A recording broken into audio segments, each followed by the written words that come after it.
आज अगर चारों तरफ अगर नज़रें अगर आप दौड़ा के देखेंगे ना, तो वहाँ पर आपको नज़र आए कि हर इंसान, चाहे वो किसी भी वर्ग का हो, चाहे वो कहीं का भी रहने वाला हो, वो किसी न किसी भी प्रकार के टेंशन या तनाव में ग्रसित है। अच्छा, ये तनाव ज़्यादा भयानक तब हो जाती हैं जब ये डिप्रेशन रूप में चली जाती हैं। जब डिप्रेशन में कन्वर्ट होती हैं तो लोग इस कंडीशन में समझ लीजिए कि आत्महत्या तक करने के लिए राजी हो जाते हैं। अब ये हमारे आज के आधुनिक शैलिक जीवन में एक ऐसी बीमारी बनती चली जा रही है जो कि जिसका कोई परमानेंट लक्षण है ही नहीं।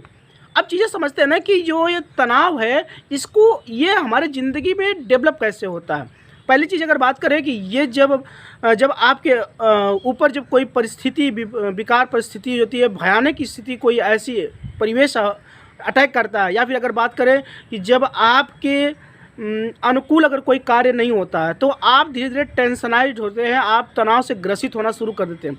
दूसरी चीज़ें ये होती हैं कि जब कोई चीज़ें दबाव से कराई जाए, दबाव से ज़बरदस्ती आपको करने पर मजबूर किया जाए, तब धीरे धीरे आप टेंशन में होते चले जाते हैं। टेंशन आप पर भारी होता चला जाता है, भारी हो जाता है पूरा आप पर। जैसे एग्जांपल की बात करें टेंशन की, दबाव की बात करें तो जब हम किसी लड़के को एग्ज़ाम में मार्क्स लाने का प्रेशराइज करते हैं और वह खेल कूद अपना सारा कुछ छोड़ के पढ़ाई पर लगता है और मेहनत करना शुरू करता है, तो वो पूरी तरह डिप्रेस होता चला जाता है, जिसकी वजह से वह डिप्रेशन में ग्रसित होते चला जाता है।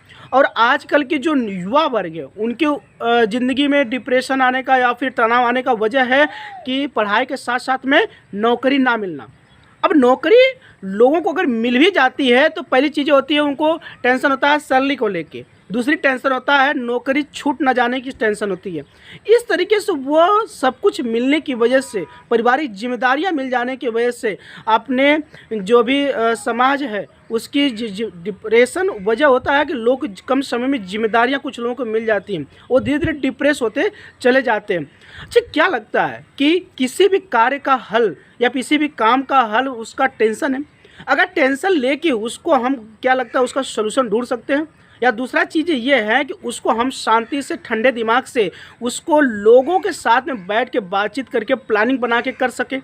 तो चीज़ें आपके ऊपर डिपेंड करता है। यदि आपको लग रहा है कि सलूशन इसका डिप्रेशन है या फिर तनाव है, तो उसको आप बखूबी करिए। लेकिन मुझे नहीं लगता कि दुनिया का ऐसा कोई भी काम है जिसको आप डिप्रेशन और तनाव में जाने के बाद कर पाएंगे, कभी भी संभव नहीं है। इसलिए कोई भी परेशानियां, दिक्कतें होती हैं तो आप पूरे परिवार या फिर अपनों के साथ में बैठ के उसकी प्लानिंग करके, उस पर मेहनत, ठंडे दिमाग से मेहनत करके आप उसको हल और सॉल्यूशन ला सकते हैं, जिससे आपकी ज़िंदगी के साथ साथ आपके परिवार की ज़िंदगी भी बेहतर हो सकती है। तो ज़्यादा से ज़्यादा जब भी ज़िंदगी में कोई भी टेंशन अगर आपकी ज़िंदगी में आ रहा है, चाहे आपकी उम्र कोई भी हो, चाहे आपका काम कोई भी हो, उसका सॉल्यूशन ठंडे दिमाग से समय देने के अपने ऊपर काम करिए, समय दीजिए उसको, उसके बाद उस पर मेहनत करके प्लानिंग करिए, फिर उसका जाकर कहीं ना कहीं सोल्यूशन मिलेगा। आप डिप्रेस होते चले जाएंगे ना, तो वो आपकी परेशानियां धीरे धीरे और बढ़ती चली जाएगी, ना कि घटेगी। तो ज़्यादा से ज़्यादा कोशिश करिए कि ठंडे दिमाग से किसी चीज़ का सोल्यूशन ढूंढना।